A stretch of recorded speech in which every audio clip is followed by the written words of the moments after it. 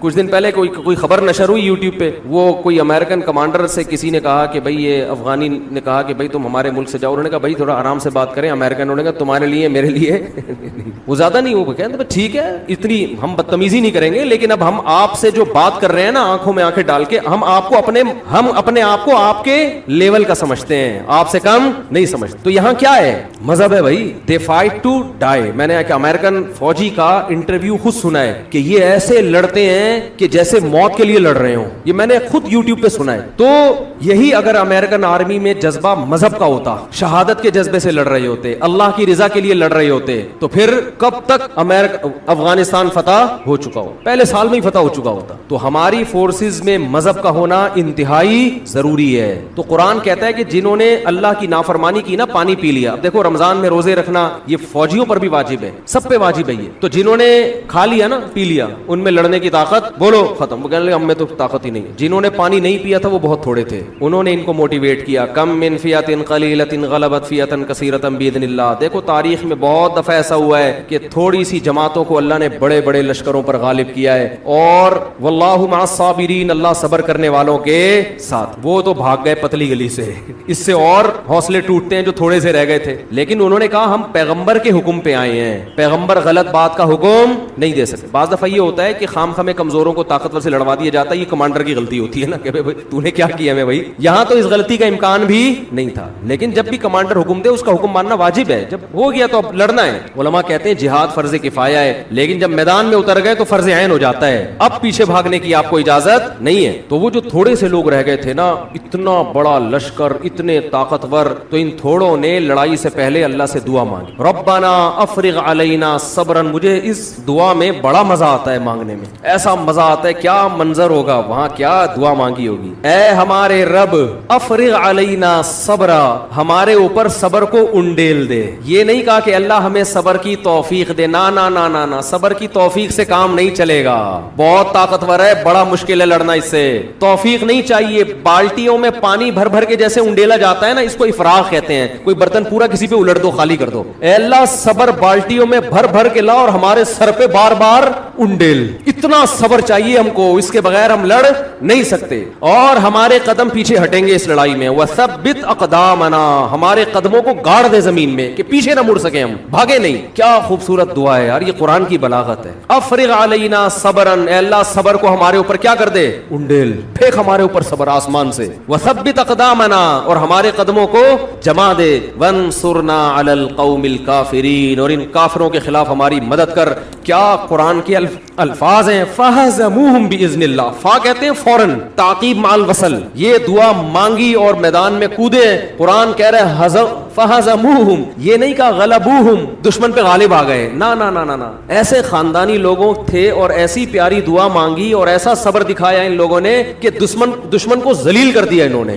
ہزیمت کسے کہتے ہیں, ذلت, رسوائی, شکست. دشمن کو ذلیل کر دیا. وقتل داؤد جالوت, اور داؤد جو تھے اس فوج میں اتنی بہادری سے لڑے. ایسے موقع پہ لڑنا بڑا مشکل ہے, چہ جائے کہ انسان بہادری سے لڑے. داؤد ایسی بہادری سے لڑے کہ جا کے نا جالوت کو جا کے قتل کیا انہوں نے. واڑے واہ, یہ کیسا اسلام ہے یار, آپ کو کیا سکھا رہے ہیں بھائی.